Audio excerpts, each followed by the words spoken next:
But before we mute, let's do grab one of your sparklings and cheers, folks. Cheers. Cheers. Cheers. Cheers. So welcome to the sparkling night. Okay. The usual housekeeping stuff. We are recording the session. The beginning part, Marilyn edits out, but from here on, it's recorded. You can turn off your video if you don't want to be in the recording. You can ask questions, use the chat and the question area, and Marilyn will check for questions every so often. Or if I'm droning on, she'll, solicit questions. But anyway, if you have any questions as we're going through, I will try and answer them all, even though you'll all be muted going through, but type your question and I'll stop at different points. There's a speaker mode and a gallery mode, different views. So you can try either one, but it's a shared screen, so it'll be mainly the presentation. Okay, so recent events, April 29th, Lindsay from Sylvester Wines and Spirits was here. I hope you enjoyed that. She's always interesting, and she had some nice wines. Coming up, we've got a couple of things, and Mia, I'll ask you to unmute because up to June 16th, there's something called Wine Survivor, and it's a Rotary Club charity. And it's really interesting. So Mia, if you're unmuted, do you want to tell us a little bit about it? Absolutely. And Teresa, first of all, huge thank you to you for all of your hours and for your selection of the amazing wines that you've chosen for our Wine Survivor. So really quickly, because I know folks are anxious to dig into their bubbly if you haven't already. This is a new fundraiser for my Rotary Club of Burlington North, and it is modeled after the Survivor TV show. So it's quite simple. There are 60 teams. There's 6 people on a team. Books are $150, so you could buy a whole book, or you can just buy a ticket. So I have tickets. We actually only have 10 books left. We just started this a few weeks ago, and tickets are going like hotcakes. And the grand prize, we have 6 prizes throughout. So it's an elimination draw. So we have 4 nights, and we're going to be eliminating castaways from teams. So as long as there's 1 castaway left on your team, that team wins 60 bottles of amazing wine. So I'll send out through Teresa to you and Danielle an email follow-up with how to buy tickets. But all the information is on our website. So thank you again. For everything that you've done over the last, I think it might be 6 months now this is in the works. But we finally got our license from the city and really excited, and hopefully this takes off and becomes a new annual event. So thanks, and if anyone's interested in tickets, please let me know. Thanks, Teresa. No worries. And who doesn't want to win wine? Anyway. Okay, so that's the Wine Survivor. June 24th, that's next month. The last Friday of the month, members only. I say members only, but it's members only and consistent guests. So if you're a member and your spouse or partner isn't a member, but normally joins as a guest, then they are welcome as well. But it's not going to be open to everybody. It's our first live event, and we haven't met everybody because we've had a lot of people that have joined throughout COVID. And so it's an opportunity for everybody that's been with us for the last couple of years to have one sort of smaller event. It'll be in my backyard, food and wine, and it's our kickoff to get back live. So that's June 24th. Then the I4C, I've mentioned this a couple of times, the International Cool Climate Chardonnay Celebration. It runs from July 22nd to July 24th, and Danielle's been in touch with the organizer, and they are 50% booked. So if you're interested in doing that, I will be there from Friday right through to Sunday. And there's a gala dinner on the Saturday evening. If you buy tickets either for the whole weekend or even for the gala dinner, let me know. And if we get at least 8 people that are going, I'll book a table so that we can all sit together. Okay, so you book your seats on your own, but let me know and I'll make sure that we have a table where we can sit together. So that'll be kind of fun. Yep. Sorry, if I may, I just wanted to say I was in touch with the coordinator, and last week she said there were only 25 packages, the full packages, they're called Grand Cru, left. However, as of today, which is only 5 days later, they're down to only less than 20 now. So they're going quickly if anyone wants to book the full package, hotel, transportation, tickets, everything. It's on the website, on Facebook site. Okay. And you can also book just a Friday evening if you want, or the Saturday gala. And those are the 2 most popular events. The Friday evening is a tasting of all the wines, and there's food that you can purchase. So you wander around, it's very informal, and it's a very popular event. The Saturday evening event is more formal, more structured. Still, you have all access to all of the wines, plus a sit-down dinner. So those are the 2 main events that are going. And if anybody has any questions about it, just give me a shout. I've been going every year except during COVID. So it's really quite a good event. So that's I4C. Then Thursday, July 28th, we'll be back at the art gallery, unless the world crashes again or something, but that's the plan, to be back at the art gallery. And we have Cava Winery that's going to join us, and they're going to bring their wines. And we'll have food pairings, of course. So that's back there. And then August 11th, Danielle is organizing a Niagara winery trip, and there'll be more details coming. Did you want to say anything about it, Danielle, or just we'll send it? Did you want me to say which wineries, or should we wait and sort of surprise her? Okay. Well, definitely it's going to be 4 wineries that we're visiting. 2 are quite well known. Sue Ann Staff Winery, many of you have heard of her, of that one, I should say, and Vienney, which is a favorite of the club.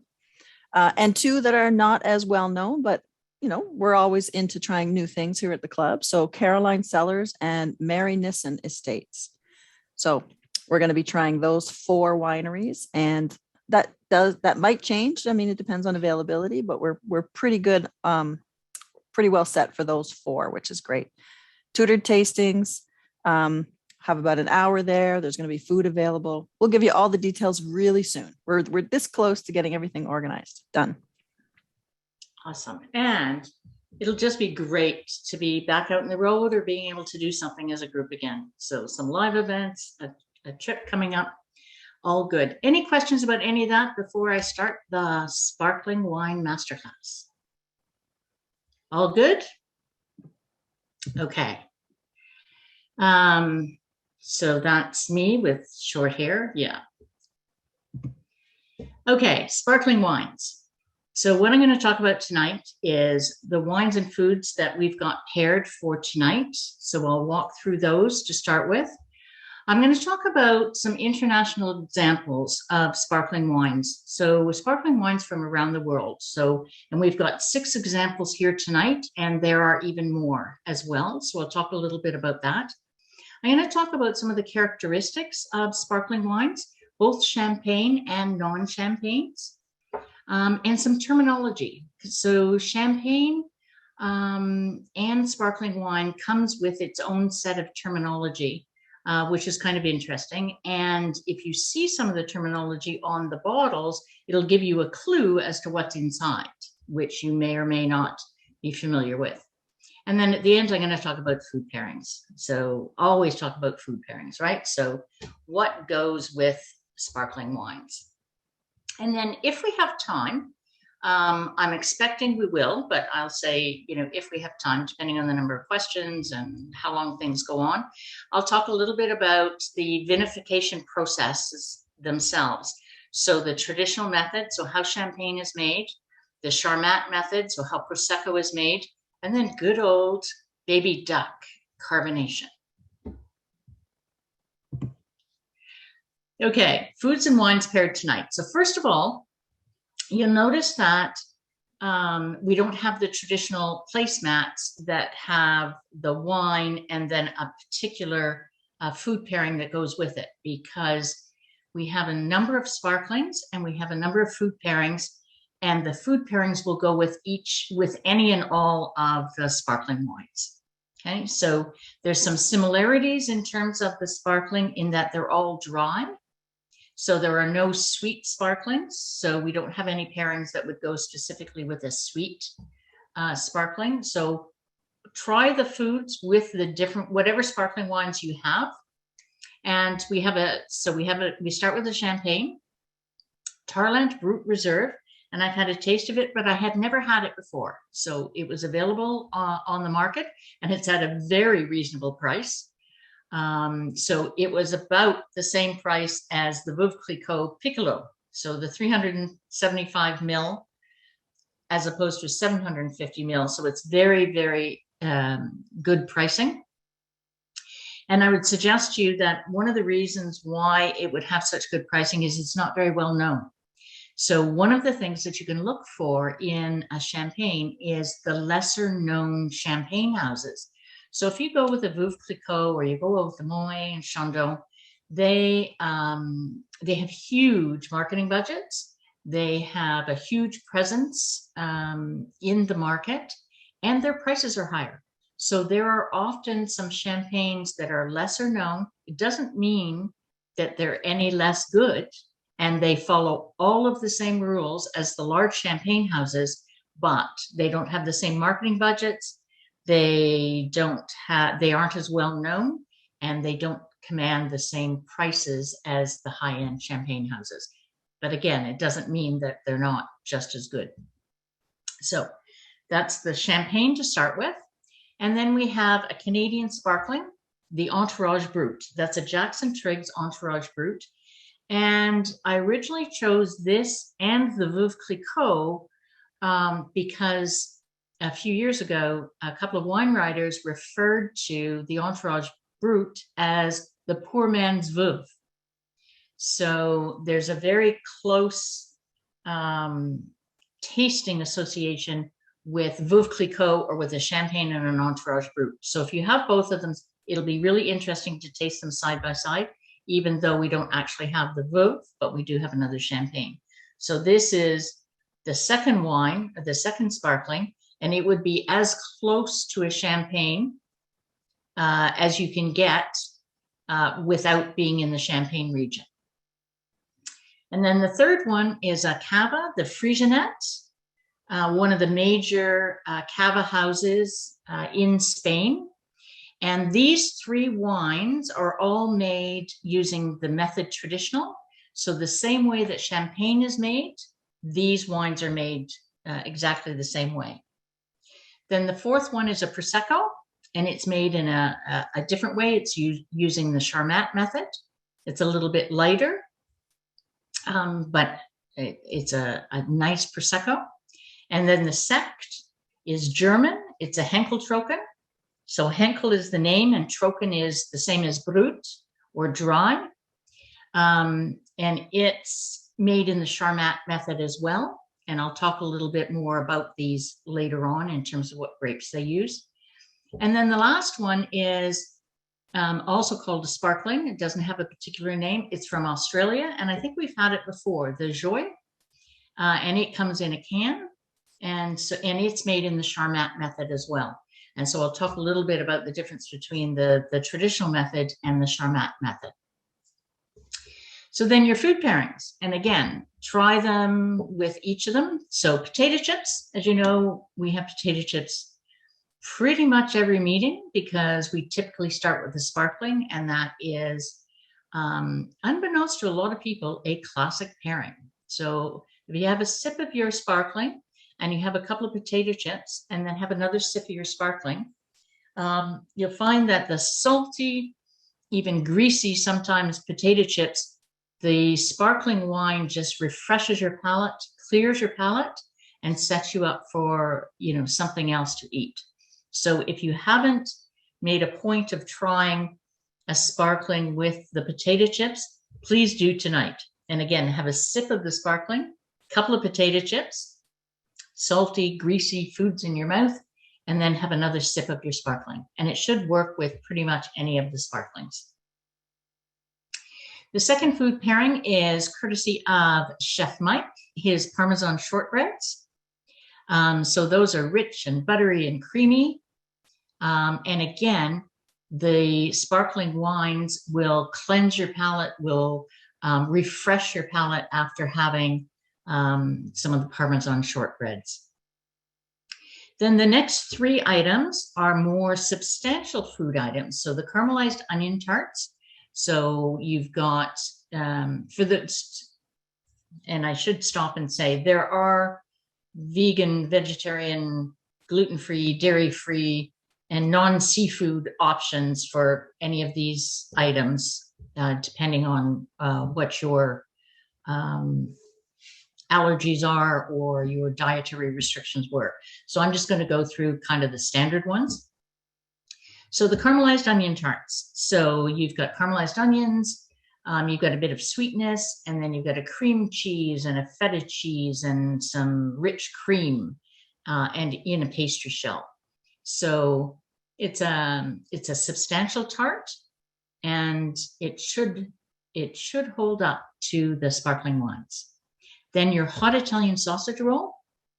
So now we've got spicy, meaty, pastry. We've got all kinds of textures and all kinds of flavors, and we've even got some spice in there. And it'll be interesting to get your feedback on how the sparklings went with like a spicy dish like that. And then crab cakes.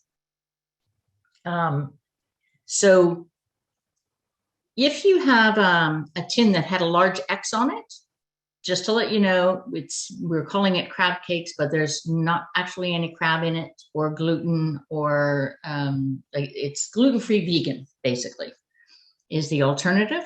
But if you have the regular crab cakes, you do have crab in there and gluten and everything else. Seafood is a natural with sparkling wines, okay, and particularly with champagne.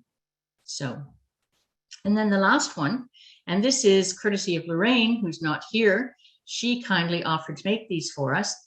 In Rennes, which is the capital of the Champagne region, they do biscuits, and she used the original recipe for these biscuits that they used to dip into their champagne. So that's a classic in the Champagne region. So the Rennes and the biscuits, and so you dip that in your champagne or any of your sparklings. Okay, so those are the wines and foods paired tonight. Go ahead and sip different ones. I'll walk through some of them as we go through the particular ones, but really enjoy your food, enjoy your bubbly as we're going through this. So Teresa, just before you move on, Yep. two things. I didn't hear you say what you always say about sparkling wine. When should we have sparkling wine? It is in a later slide, but I will say, so Yeah. the awesome thing about sparkling wine is it is probably the only wine that you can have with breakfast, lunch, dinner, and snacks. 100%. It is arguably the most versatile wine that there is. It goes with more things than any other wine that you'll have. And there was a specific question. I didn't want you to move Yep. on without, if you could, just for those who didn't get the crab cake, what is in fact in that item that for the non-seafood folks? Oh, so it's artichokes. Ah, And Perfect. gluten-free, so it's gluten-free flour, artichokes, egg replacer. I don't know. Anyway, it's All right. it's artichokes is the main ingredient. perfect. Okay. That's all the questions so far. You're free to carry on. Thank you so much. Okay. So if we look at examples from around the world, of course, first and foremost is champagne, and your first bubbly is a champagne.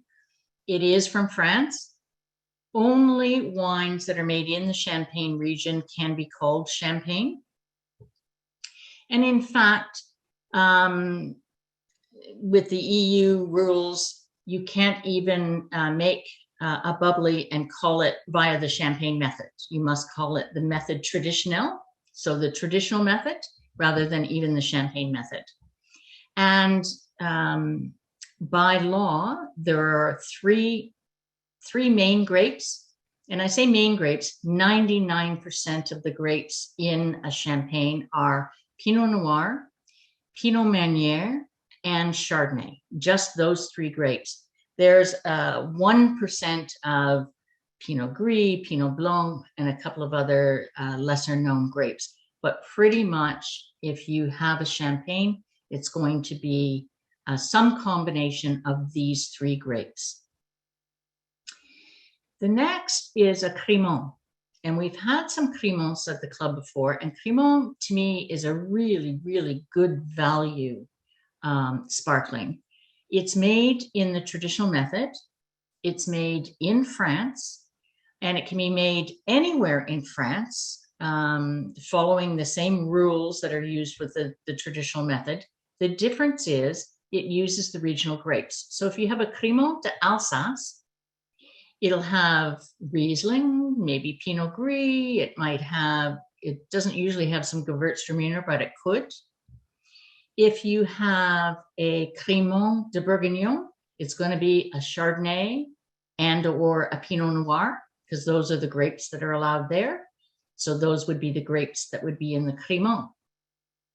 If you have a Crémant de Bordeaux, it's going to be Sauvignon Blanc, Semillon, and the Bordeaux grapes. So Cabernet Sauvignon, Merlot, Cabernet Franc, those types of things. So the Crémant from the region uses the regional grapes, but uses the same method as is used in Champagne. So just the grapes are different. So the flavors will be different. And the other difference is, of course, the prices are usually around $20 for a Crémant. So really, really good value. So that's Champagne and Crémant from France. Then the next one is the Cava from Spain. So whenever you see a Cava, it is always from Spain. And it uses the local grapes. These are some of the same grapes that are used to make sherry. But they are indigenous Spanish grapes, and Cava is always made from these grapes. It is made in using the same method as in Champagne as well. And in fact, the Spanish made a huge contribution to the whole sparkling wine industry. In fact, the folks in Champagne used the machine that they created. Traditionally, when you make champagne, you have like a shelf that has the bottles in it, and they have to what's called riddle the bottles. So they turn the bottles every day, and they turn them on an angle, and they do this for weeks at a time. And it's a manual process, and it was part of what made champagne so very expensive in the beginning as well, because it's a manual, difficult process. The Spanish invented a machine called the Giro Palette, and it's a huge square machine with holes for the bottles of wine, bottles of sparkling, and the whole machine goes, and it takes about a week and a half of doing this to do the same riddling that was done manually in Champagne. So we have a couple of those machines in Ontario. They're very expensive, but we have a couple of folks in Ontario that have those machines. The Spanish use them, and the folks in Champagne use them as well. So that's now how things are done. So that was Spain's major contribution. And the Cavas are usually close to being as full-bodied as, say, our Entourage Brute or a Champagne, and again, made the same way. The fourth one, which we don't have with us here and is difficult to find in Ontario, is a Frangiacorta from Italy. If you ever see one, pick it up because we don't get them very often. And it is, so we've got two from Italy, the Frangiacorta and the Prosecco. So the Frangiacorta is made in the traditional method and the Prosecco is made in the Charmat method. So there are two different methods of making sparkling. And the traditional method produces a more robust, higher alcohol, yeastier, breadier, fuller bodied sparkling than those that are made in the Prosecco method. So Italy has both, and we don't hear about the Frangiacorta very often, but in Italy that's very popular and very prestigious, more so than the everyday Prosecco, for example. But they both have their uses and their fans, and they're just different flavors. So the Frangiacorta is made with Pinot Noir, Pinot Gris, Chardonnay, and Pinot Blanc.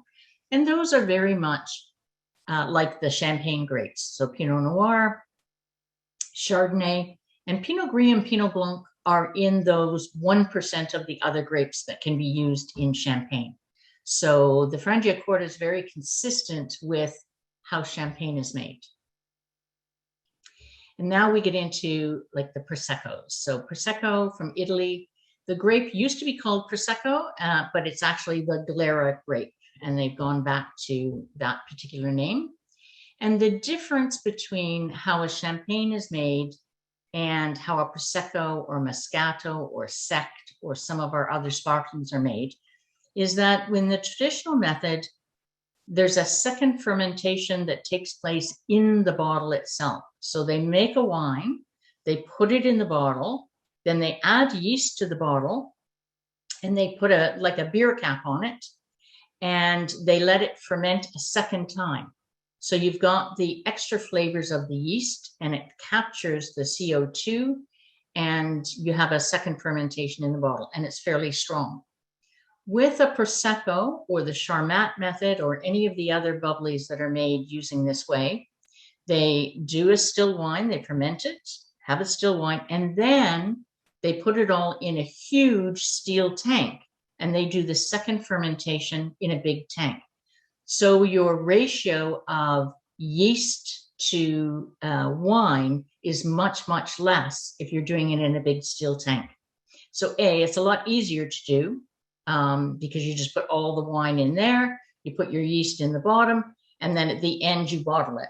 Whereas with the traditional method, you bottle everything, you cap it, you put the yeast in, you cap it, then you have to get rid of the yeast, fill it up, and then cork it. So it's a much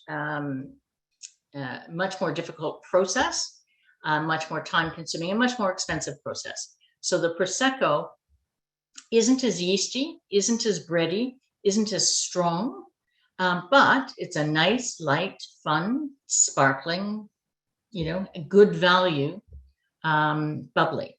So the Prosecco that we've got, the Sect is made the same way, and the Australian one is made the same way. Okay. So Prosecco, then Moscato d'Asti. It's made from the Moscato grape, and it's on the sweeter side. We don't have one of those tonight. It's a great dessert wine. So it's got some bubbles to it. It's not really, really bubbly, but it has some sparkle. It's got some sweetness, and it makes for an excellent dessert wine. The Sect, the Germans call theirs a Sect, and it's always from Germany. Like the Henkeltrocken fits into this category. And they're not as fussy about the grapes. The method is very fixed, but they'll use French grapes, Italian grapes, they'll use, different things in different areas. Henkeltrocken is one of the better known ones and one of the larger productions and one of the most consistent ones. There are all kinds of sects made around Germany that we don't necessarily get here. We only get the major ones, but there's a fair amount that's made over there. And then the last category is just straight sparkling. It's not called a Prosecco or Moscato or Sect or Champagne or whatever. and it's pretty much the New World wine. So Canada, the US, Australia, New Zealand, South Africa. Many grapes are used, and both methods are used. It could be the traditional method, or it could be the Charmat method.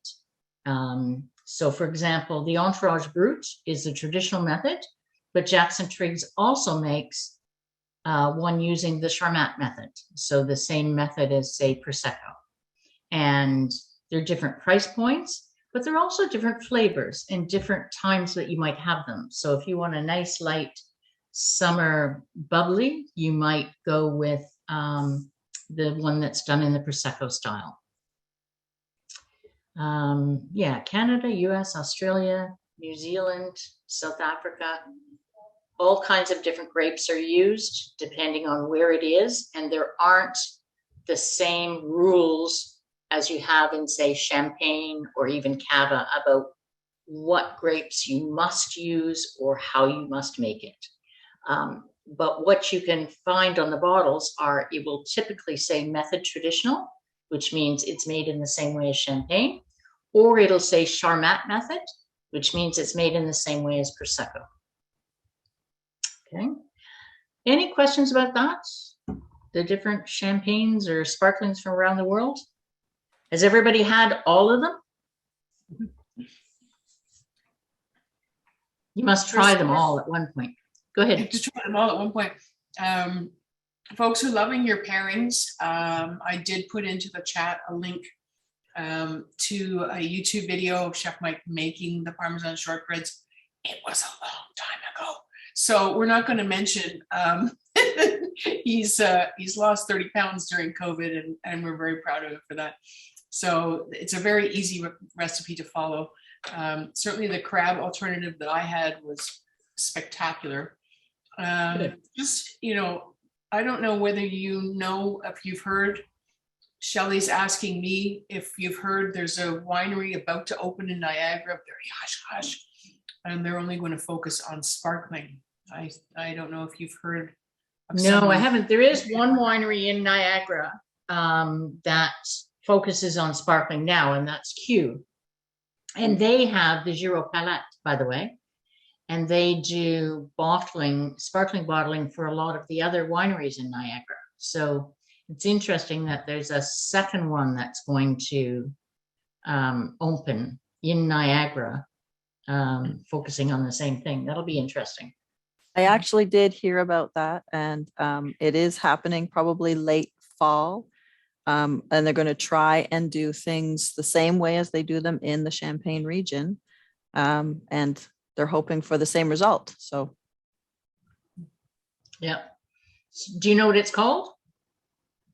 I can't remember the name of it. I saw a quick blurb on the news one day, and then I read an article online, but I can't remember the name of it. No, I will look. Well, I'll find it. I'll find it. Yeah, well, it'd be interesting to see, because Q is very interesting. They're the only ones so far in Niagara that have focused just on pretty much on sparkling wines. Okay. All right. So those are, go ahead. Oh no, moving on. That's great. Thank you very much. Okay, so those are pretty much the types of sparkling wines that you'll find around the world, and they're all worth trying. Under sparkling, the other thing I'll mention is a couple of things. One, there are some red sparkling wines now. Australia started it with a sparkling Shiraz, and we have a sparkling Merlot here in Ontario. And for me, Christmas Eve, that's the wine to serve, because it's red, it's festive, it's Christmassy, and it's still a bubbly, and they're strangely delicious. So if you get a chance to have either an Australian bubbly Shiraz or an Ontario bubbly Merlot, they're very good.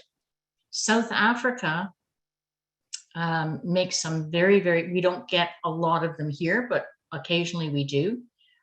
South Africa makes some really good bubbly. And the other bubbly that is worth noting, and it's a good price point, is Tasmanian bubbly. So Tasmania makes really good sparkling wines as well. And they're not normally on our radar. Okay, Characteristics. So bubbles, obviously, and the bubbles are called pearls or perlage. And basically, the tinier the bubble, the better. So the better sparkling wines have very tiny, lots and lots of very tiny bubbles. The lesser wines, and you should see a difference between the Champagne bubbles and the Prosecco bubbles, or any of the three that are done in the Charmat method. The bubbles will last longer and they'll be tinier with the Champagne, the Entourage Brute, and the Cava. Okay, so you can look at the difference in the bubbles themselves. Then sparkling wines are made in a number of different ways. They go from very dry to very sweet. And the driest, so we always think of the Brut as being the driest, but it's not. All of these wines are pretty much Brut, but drier than that would be Brut Nature or Brut Zero. And that's the driest form. And the South Africans make some nice Brut Nature. We don't have a lot in Ontario, but there are some places that have it. And how that's made is, so when Champagne is made, and I mentioned the second fermentation is in the bottle, and then they have to get rid of the yeast. So they get rid of the yeast, and then so there's a gap at the top of the bottle. So they have to fill it with something. Okay. So typically they fill it with something, they add some sweetness to it. It's a dosage, and there's sweet, it's wine. There's various different things. In Ontario, sometimes we add ice wine to our bubbly to top it up. The Brut Nature or the Brut Zero, they only add they have extra of the same wine.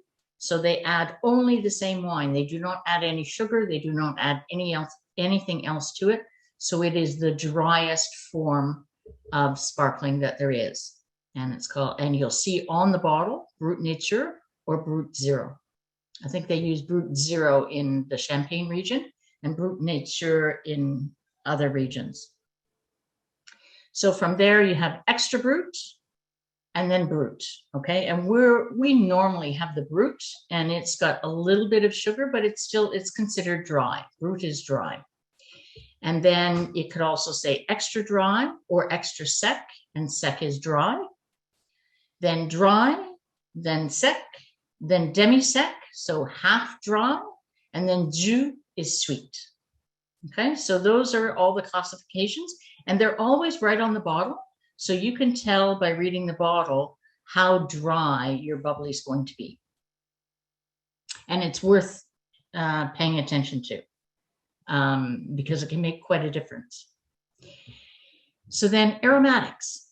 Okay, so we talked about the second fermentation in the bottle. And so adding extra yeast in the bottle or adding extra yeast in a huge tank. So the aromatics, bready, doughy, yeasty, those typically come from the wines that are made using the traditional method. The ones using the Charmat method will have less of that breadiness, that doughiness, and it's because it comes from yeast. It's the flavor of the yeast itself. So, and yeast is what you use to make bread. So that's what you're tasting in your bubbly. Then some of the other flavors, and again, it will depend on what grapes are being used, what region it's coming from, but you can have apples, peaches, lemon chiffon, chalkiness, rose petals, even grapefruit pith. So quite often, so the grapes are picked typically at a young or at an early stage so that the acidity is higher, so you can get some grapefruit pith, but you can also get some honey and all kinds of other flavors. So it might be worthwhile to take a minute or two and just taste some of the wine, some of the sparkling that you have, like smell them, the same as we do anything else. I would not recommend twirling them, and some people do, and it's all the rage right now. I personally don't like to do that because it does destroy the bubbles. And I think if you're going to have a bubbly, it should have some bubbles. in it, but that's, there are different schools of thought. But if you have multiple sparklings, try a couple of them side by side and look at the difference in the color. If you happen to have the Champagne, Entourage Brute, and Cava, you'll notice the Cava is a very different color than the Champagne and the Entourage Brute, even though they're all made in the traditional method. And then the next three are all much lighter as well. So the Prosecco, the Sect, and the Australian Sparkling. So take a minute or two to just taste side by side a couple of the different sparklings. So And I'm Teresa, curious- go ahead, if I could just interject with a bit of a question. Mhm. The glassware that you use is traditionally a flute. It's very narrow. And how do we get that aromatics out of that glass when it is more narrow than maybe a white wine or a red, certainly a red wine glass as a wider neck? So, and interesting that you bring up the question of glasses. So there are three different, I'll answer your question, but I'm going to back up a bit. There are three different styles of glasses. One is the traditional wide glass. I should have brought one up. They're rarely used anymore, but they're very broad around there, and they're very narrow. And in fact, they were called the Marie Antoinette glasses because they were originally designed and shaped after Marie Antoinette's breast. So if you look at those glasses, yes, that's the shape of them. That's what they were designed based on. So that's the first type of champagne glass. Then we moved to the flutes. And now some folks have moved to a wider glass. They're the same folks that do the twirling. And there's advantages and disadvantages. First of all, the Marie Antoinette glasses are terrible for champagne. The bubbles dissipate. They're shallow. They're wide open. The bubbles dissipate very, very quickly. You lose your flavors more quickly. So they're rarely used anymore. They make great dessert dishes, but not so much for champagne or sparkling wine. The flutes have the advantage of keeping the bubbles for a longer period of time. So it's narrow, it captures the bubbles, it doesn't let as much air in. But in order to smell it, you really have to stick your nose right in the glass and smell it that way.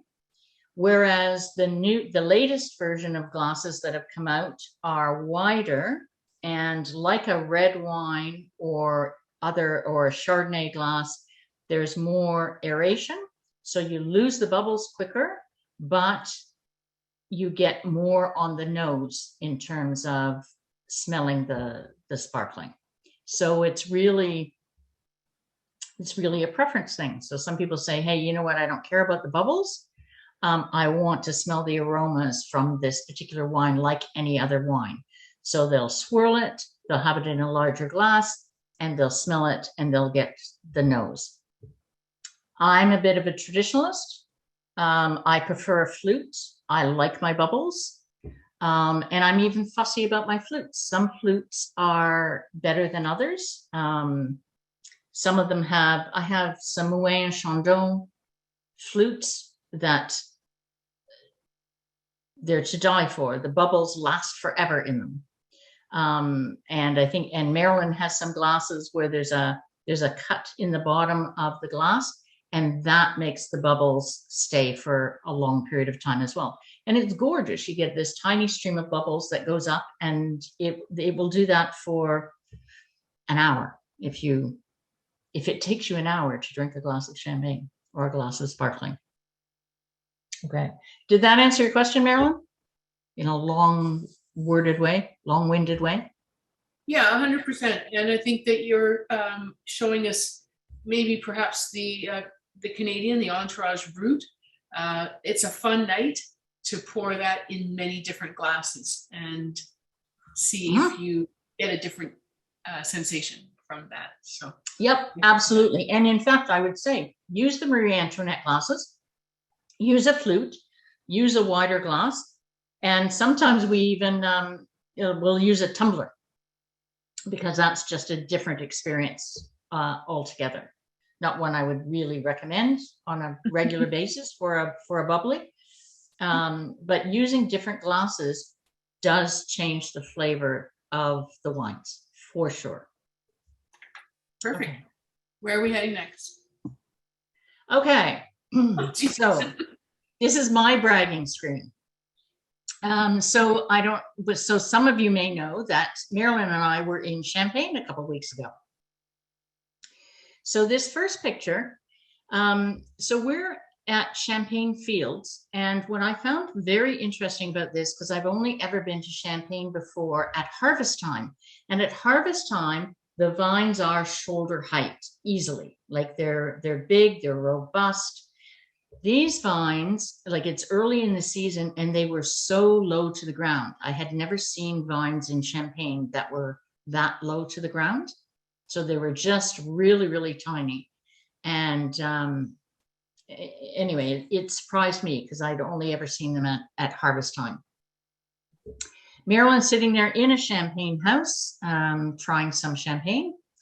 And then the next picture, we were at Moët and Chandon, and we were by the Dom Perignon statue, and we had a 2012 Dom Perignon and a 2013 rosé.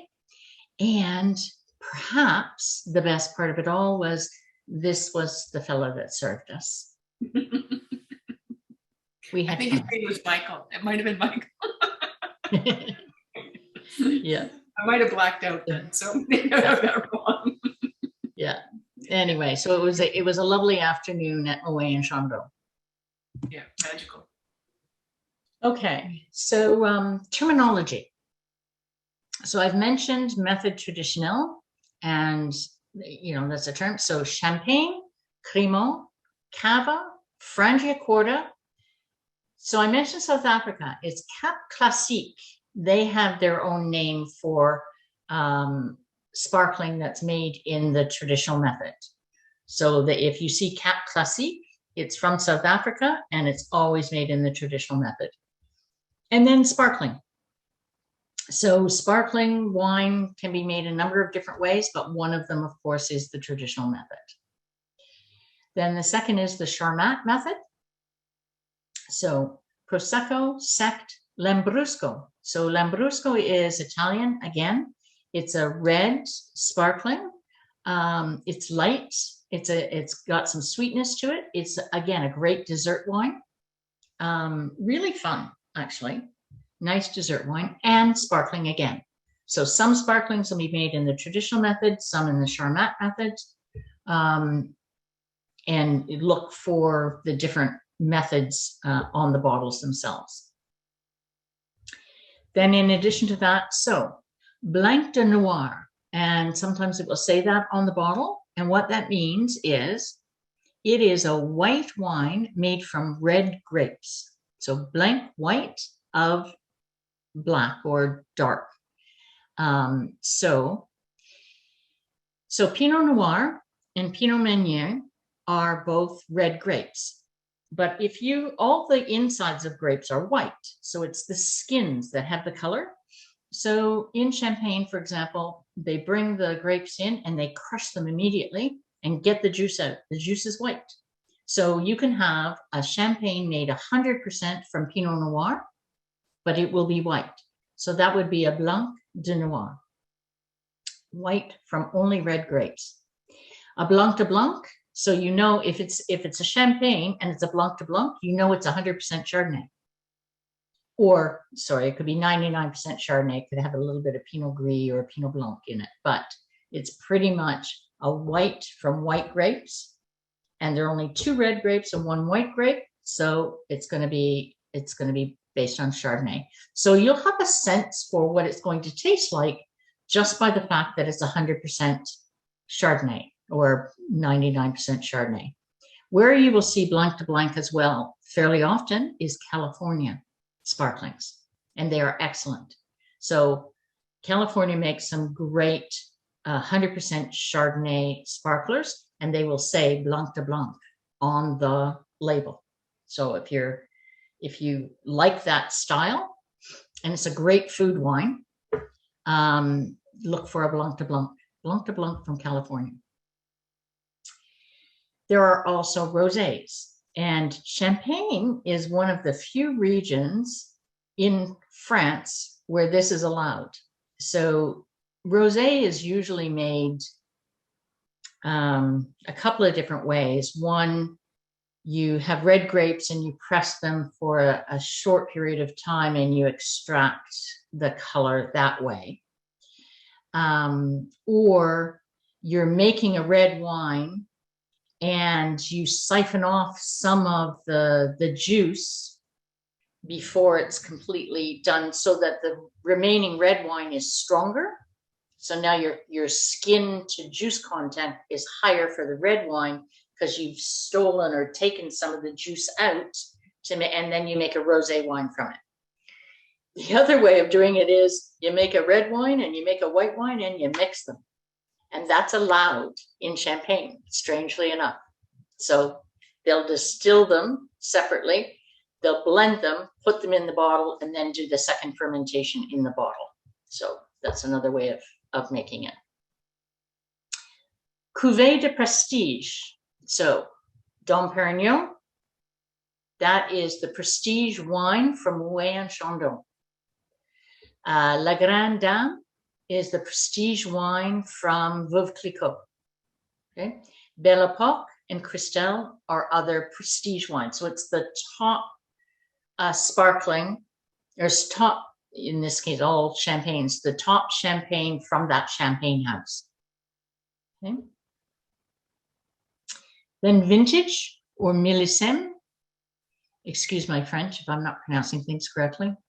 So if it's a vintage champagne, it is a champagne made in a specific year. So if I say I've had a 2012 Dom Perignon, all of the grapes in that Dom Perignon must have come from the year 2012.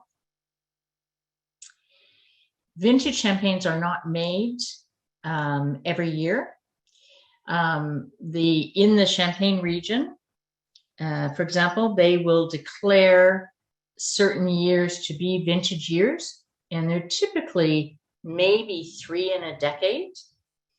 And then everybody can make a wine and call it a vintage wine from that year.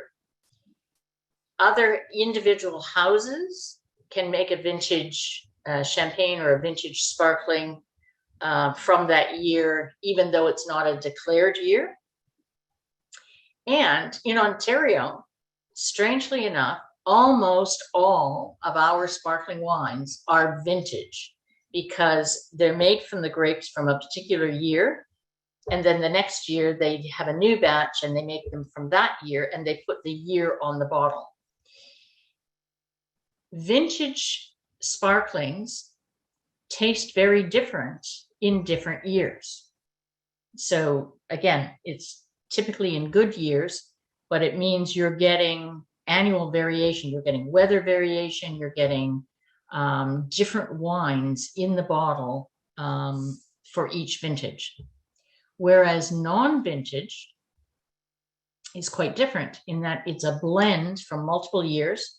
They don't put a year on the bottle, and they strive to make every non-vintage, say champagne, taste exactly the same. So if I buy a bottle of non-vintage Moët and Chandon, and I buy it in 2010, and I buy another bottle in 2020, they should taste the same.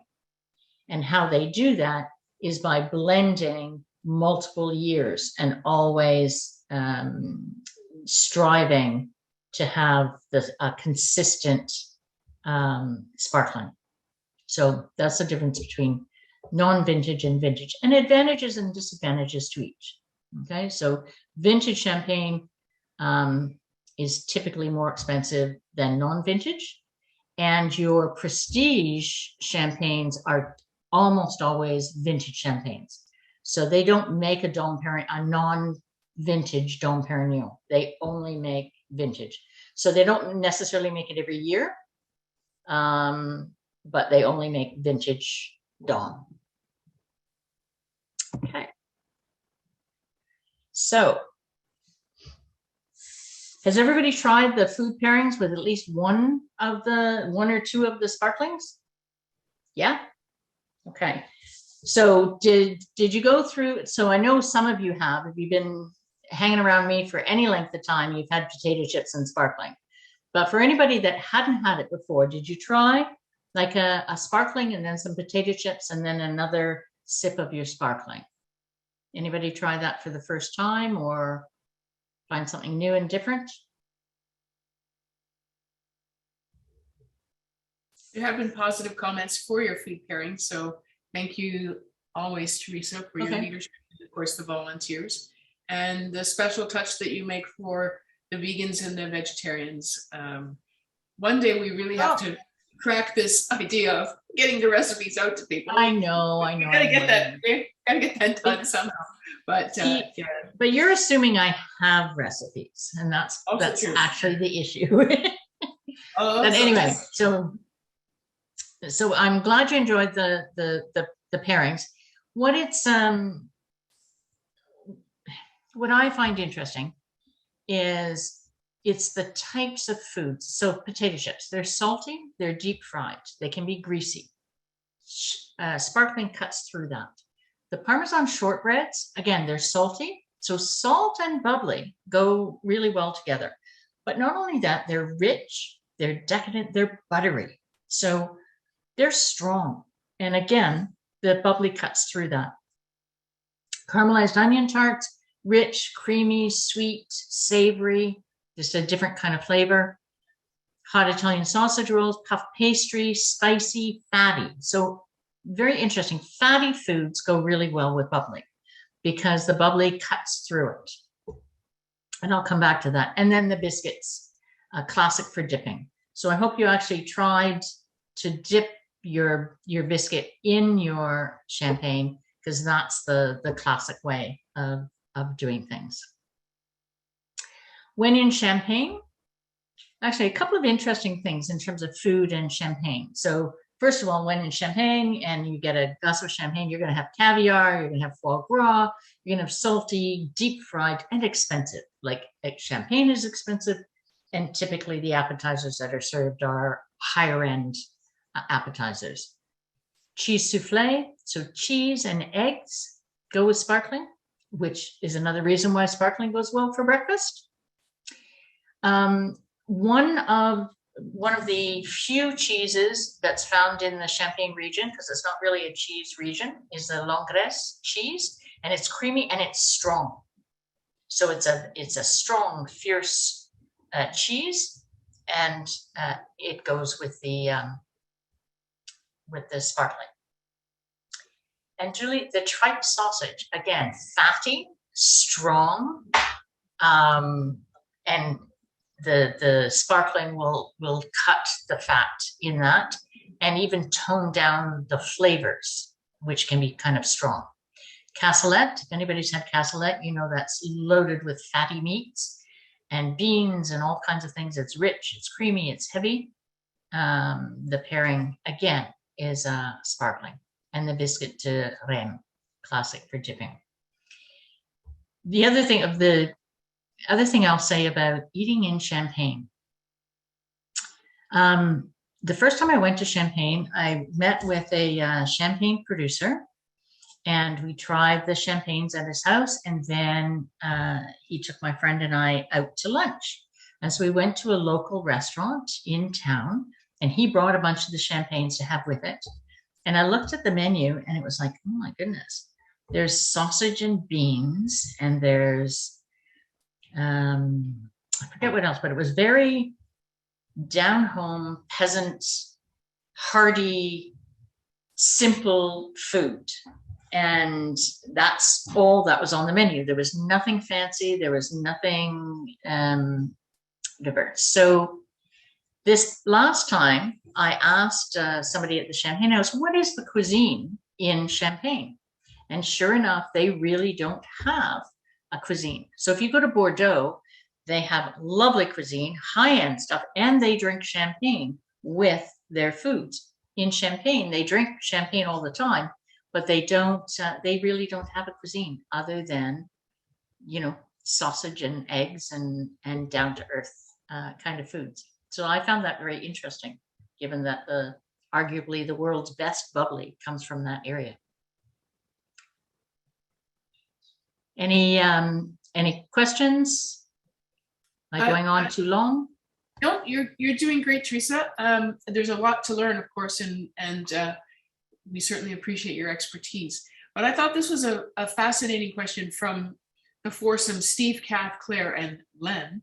In their cellar, they have a number of non-vintage bottles. So what's the shelf life on that? When I suggested she start drinking this afternoon, or I'll be over. But how do you know the shelf life of an NV? Okay, so are they non-vintage champagnes? Let's go with that. Okay, so usually non-vintage champagne is good for 10 years. Like champagne has a very long life, assuming it's stored properly, like assuming the cellar's at the right temperature and it's, all those types of things. But champagne, even non-vintage champagne, has a fairly hefty shelf life. So and so is it up to the person storing it to keep track of when they bought it? There's no indication on the bottle. Absolutely. So in an ideal world, when you put something in your cellar, and in the beginning, I think I did this, I'm terrible now. You know your bottle, you know when you should be drinking it, and you tag it with the dates, like the drink by date.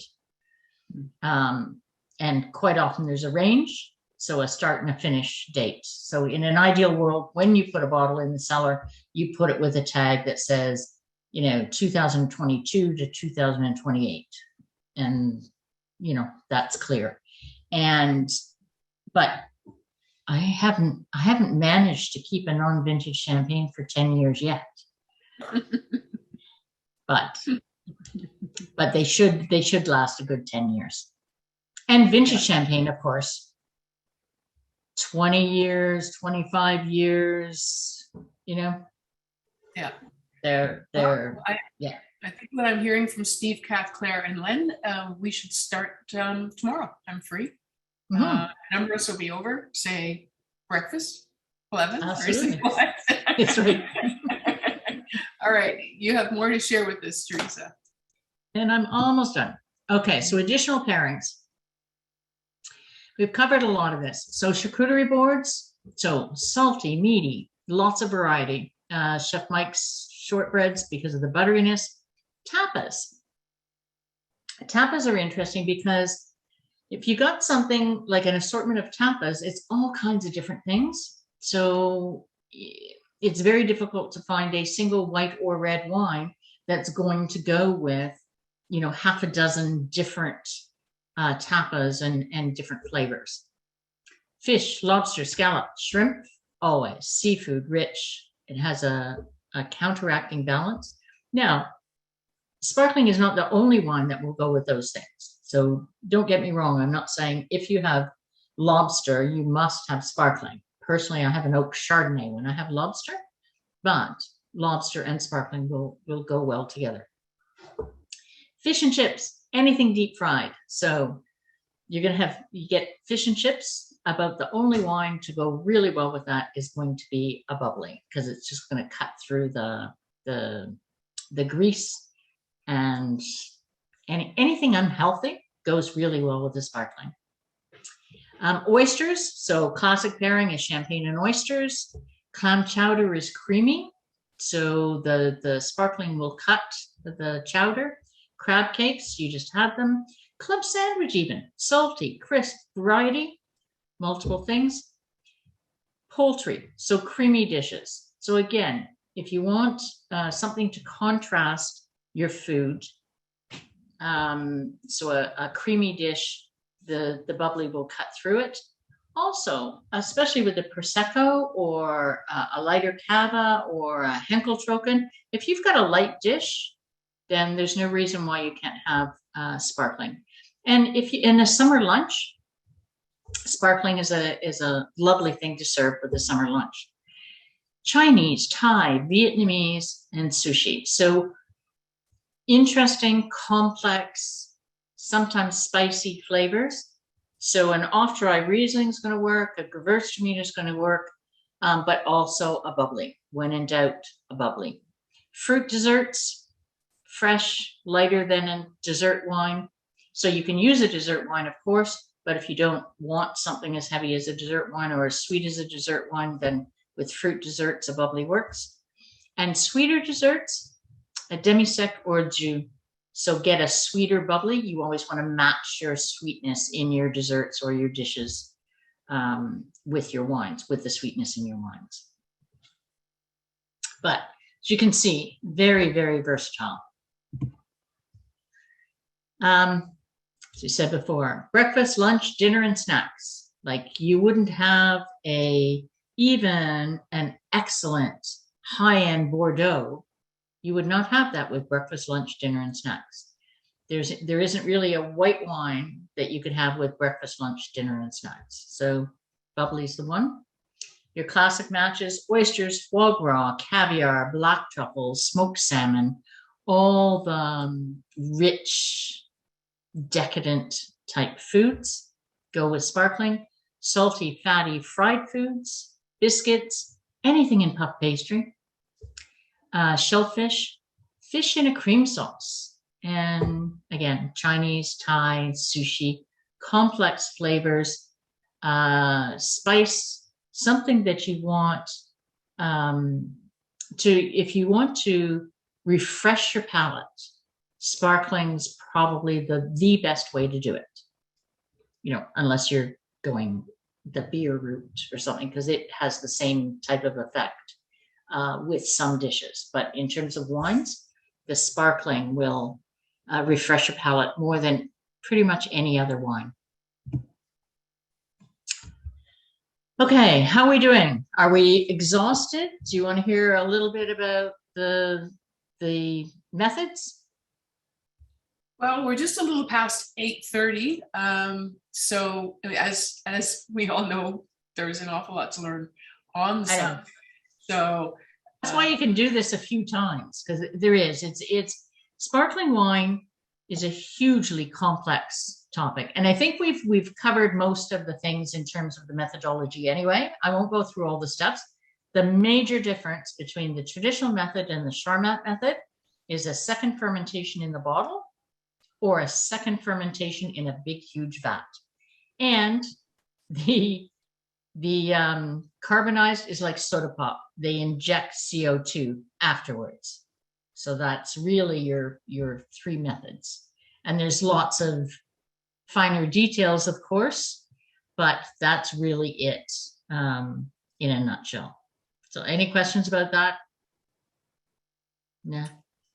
Your brains are full. Yeah, they're full of and they're enjoying. I think the one thing I didn't hear you say, and I think you would encourage, is open up those bottles of bubbly. There's no really good reason to hold on to them. Every day. Don't wait for a special occasion. Isn't Tuesday a special occasion when you have friends over for a spontaneous dinner and you're not sure if you've got the right wine?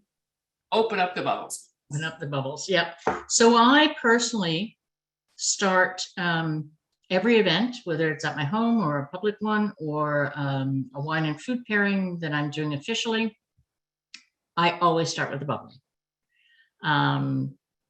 It's celebratory. It tastes good. It goes with the appetizers. And in terms of bubbly in my home, there is always a bottle of chilled bubbly in my house, always. And it doesn't have to be champagne all the time. It doesn't have to be horrendously expensive. There are all kinds of bubblies, but it's, you know, somebody comes into the door, I don't know, or you're serving appetizers, bubbly's just a good way to go. And again, different price points. They go from $15 to, you know, a couple $100. So you won't see the couple $100 ones in my, you know, chilling in my fridge all the time, but you'll see the Cremont's perfect. Like it's under $20 or around $20 and good anytime. Yep. And this, if you're making the Chef Mike Parmesan Shortbreads, that dough, when you make it, make several batches, one for what you're going to have that night, and then several other batches. You've got all the ingredients out anyway. Put it in a Ziploc bag in its rolled shape, and it'll stay frozen in your freezer for 6 months at least. So when someone shows up at your door, you welcome them, you open the bubbles, take it out of the freezer, and It takes 15 minutes to make. Yeah. All right. I think you've Yeah. I think you wowed them again, Teresa. So So volunteers, oh my goodness. This, obviously this club is run based on a whole group of volunteers. So Marilyn, my co-host, awesome as always. Membership, Sue. So most of you have corresponded with Sue at this point. Pickup point, Marilyn and Mike. So, you know, the contactless pickup for the last 2 years during COVID.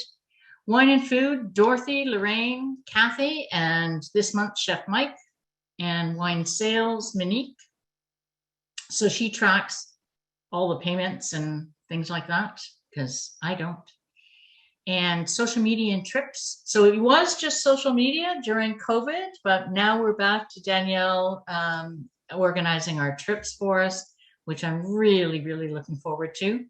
And this month, oh my goodness, we had multiple LCBO wine pickups because I ordered all the wines from one store and they said it's going to take, you know, 2-3 weeks to bring it into the store. So Dave and even Dale brought some from Fergus, and Dave ran around to about 6 different LCBO stores to collect all these wines for this month. So special thanks to the fellas for getting our wines to us this month.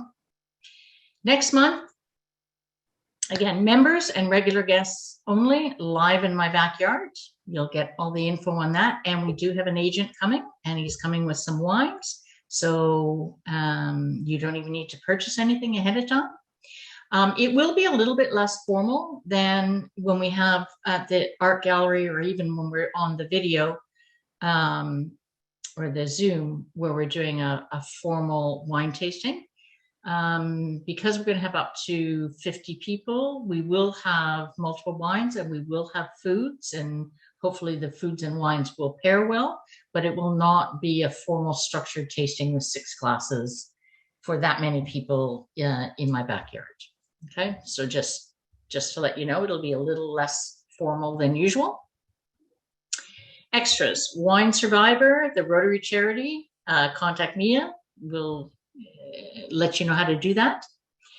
For those of you that have bought the olive oils in the past, the Lenora really nice olive oil, they're back in stock. They're available. So if anybody wants any, let me know and I'll place an order. And that should be all of tonight's sparkling wines are available at the LCBO. So there was nothing that came special order from an agent. Everything that we have here tonight is available at the LCBO. Okay, that's kind of it for me. Any other questions, or I'll stop share. You can unmute. Are you all asleep? Oh, no. They're all doing well. They're all doing well. Thank you, Lola and Dale, for that nice comment. What was that? I'm sorry. About we've had all the wines tonight, an academic process and a pleasure. Well done, Teresa. So I think you've done well as always. We're at 8:44. Teresa, thank you, Oh, Mary. you're welcome. Everybody, No, my pleasure. thanks, Teresa, everyone. thank you. Oh, you're Thank very you welcome. so much. This has been so much fun. And we'll Oh, see you good. tomorrow. Yes. And I trust you'll have some bubbly over. Ah, so do we. All right. Well done. This has been a great, great evening. Thank you so much. Wonderful. I'm glad. Okay. Thanks, Cheers, Teresa. everyone. Cheers. Carolyn. Cheers. Thanks, Teresa. Bye-bye. Thank Thank you. Thank you very much, Teresa. You're very Thanks. welcome. You're very welcome. See you later. Thank you. That was great.